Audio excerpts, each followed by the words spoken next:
Bienvenidos a este video donde vamos a explicar las perspectivas peruanas a un futuro. Como ya sabemos la gran importancia que tiene el desarrollo de cada país, que es consecuencia de las buenas prácticas y decisiones de los políticos de cada estado.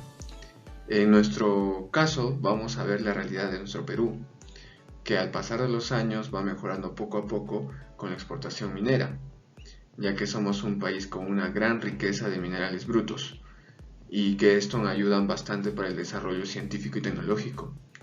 En esta investigación veremos el desarrollo desde un punto de vista futuro de lo que esperemos de nuestro país, revisando los antecedentes hasta la situación actual, para luego estimar índices de crecimiento de nuestra economía y con esto esperemos que también mejore nuestra política. Bien, durante el gobierno de Alan García de 1985, este quería mejorar la economía y en eso creó un plan conocido como el dólar MUC, que consiste en la compra de dólares por el gobierno y luego vendérsela a empresarios nacionales. Estos empresarios se llamaron los 12 apóstoles. Con esto quería mejorar la economía, pero no funcionó, ya que los mismos empresarios ocasionaron una masiva fuga de capitales, ocasionando que el dólar se acabe y que el Banco Central no pueda manejar esa situación. ¿Qué originó esto? A una hiperinflación, donde Jaime Bailey mostró cómo eran los precios. Apresúrese, haga su cola desde temprano, que la leche MUC en Hiperinflación García está a solo Alan García. Garantía de precios más altos, siempre. Bien, después del gobierno de Alan García llegó Alberto Fujimori, con su llamado shock económico, una medida para equilibrar los precios. Esta fue una decisión difícil, anunciada por Juan Carlos Hurtado Miller, en ese entonces ministro de Economía. El pan francés, que esta tarde costaba 9.000 intis, costará a partir de mañana 25.000 intis. Que Dios nos ayude. Esta medida fue perjudicial para los ciudadanos, pero también trajo grandes beneficios. La principal poniendo fin al balance fiscal del PCR. Esto fue una medida muy necesaria para el futuro de Perú, aunque los perjudicados serían los ciudadanos.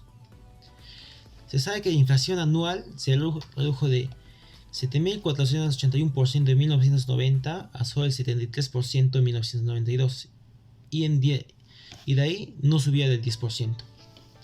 Igual el PBI empezó a recuperarse, mientras que la pobreza de 2004 a 2019 empezó a disminuir. Ahora, en el 2020 se introdujo la pandemia del COVID-19 y por el mensaje de la Nación de Martín Vizcarra anunció el estado de emergencia. En una entrevista de JNE Noticias al ex ministro de Economía Alfredo Turner indicó que se produjo una recesión cerca del 11% del PBI nacional. Las consecuencias económicas generales serían la inflación de productos, la posible nacionalización de recursos naturales y el cambio constitucional. Ahora pasaré a hablar de la perspectiva política del país. En la actualidad sabemos que el Perú está pasando por escenarios políticos totalmente desfavorables, tales como manifestaciones o protestas en las calles del Perú acerca de la incompetencia de muchos de sus líderes políticos o en algunos envueltos en casos de corrupción. Hoy en día la población asocia mucho el término de política con corrupción, puesto que ya existe una desconfianza de la población acerca de sus líderes políticos actuales y pasados. Consecuencias de la inestabilidad política. Dificultan las relaciones tanto económicas como políticas con el exterior. Esto perjudica las exportaciones e importaciones que tiene el país con el exterior, lo que conlleva a que muchas empresas tengan que reducir sus suministros, lo que trae como consecuencia que suban el precio de sus productos. Afecta la calidad de vida de las personas, puesto que la incertidumbre política está relacionada con el crecimiento económico, que es la encargada de generar empleos. Además, reduce la inversión extranjera, puesto que un país inmerso en una crisis política genera una cierta desconfianza de los inversores al momento de invertir.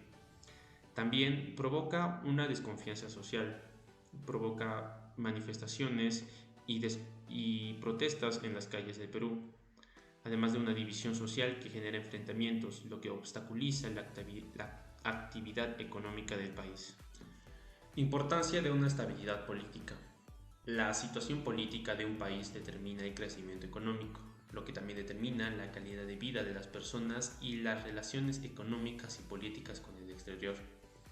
Según el índice de percepción de corrupción en el 2021, el Perú se encuentra en el puesto número 105 entre los países con el índice más alto en corrupción. A diferencia del año 2002, donde el Perú se encontraba en el puesto número 45, lo que quiere decir que la situación política del Perú ha ido empeorando al pasar de los años. Sabemos entonces que la situación económica de un país depende mucho de la estabilidad política que un país tenga. Entonces, al momento de uno de realizar una votación, no debería solamente pensar en marcar, sino que también debería tener en cuenta que está determinando la situación económica durante los próximos años de mandato del candidato a elegir. Para las perspectivas económicas en el Perú, se espera un desarrollo económico normal que irá creciendo a un ritmo lento, pero a grandes expectativas. Para eso debemos recorrer un camino con varios obstáculos como la inflación, crisis políticas o económicas y enfocarnos en cambios macroeconómicos. Estos cambios tomarán un tiempo en verse reflejados en el país. La actual crisis económica se ha visto reflejada en la inseguridad de inversiones privadas en el Perú, pero sin embargo el Perú no ha dejado de crecer por una resiliencia económica por parte de nuestro país. Para el futuro se espera que empresas privadas puedan invertir en el Perú con total confianza. Un punto fuerte para nuestra economía son nuestras exportaciones. Según datos de la Sociedad Nacional de Minería, Petróleo y Energía, las exportaciones reflejan un crecimiento con respecto al año anterior. Se espera en próximos años que nuestras exportaciones mineras sigan creciendo, pero para esto se tiene que poner fin a los conflictos mineros. Sobre la inflación, esta se ha incrementado este año debido a conflictos mineros y factores políticos. Pero según el Banco Central de Reservas de Perú, la inflación habrá llegado a sus límites en los meses de julio y se reducirá en los próximos meses. También se estima que la inflación llegue a su punto mínimo en los siguientes años, esperando como resultado una inflación en el rango meta. Con respecto a las conclusiones, voy a identificar principalmente 4 aspectos: la corrupción, la pandemia, la estabilidad política y por último los retos que tiene el Perú. Con respecto a la corrupción, ha hecho que, aunque tengamos grandes ingresos económicos producto de la exportación de minerales, estos, aunque se manifiestan con índices de menor pobreza, ¿no?, mayor estabilidad económica en el país, no han sido los que se esperaba, ya que la corrupción se ha llevado una gran cantidad de estos recursos económicos. Y aunque el COVID ha ocasionado una recesión económica a nivel nacional, el peruano ha sabido mantenerse estable, cambiando muchas veces y adaptándose a la nueva normalidad. Y esto ha hecho de que las MIPES, por ejemplo, puedan abrir nuevos negocios y este índice de pobreza no haya sido una variable tan grande en el Perú. Y con respecto a la estabilidad política, es muy importante para nosotros y las futuras generaciones escoger bien a nuestros gobernantes, a nuestro presidente, ¿no?, a nuestros congresistas, ya que esta inestabilidad política hace muchas veces que las inversiones extranjeras disminuyan y esto nos ocasiona a nosotros un daño a nuestra economía. Por último, tenemos el reto de que las políticas económicas vayan cambiando, ya que actualmente somos un país que principalmente exporta minerales y en un futuro debemos pensar en realizar aquí en el Perú industria y aumentar por ello la ciencia y tecnología para beneficiar así y cambiar nuestro rubro económico a algo más avanzado.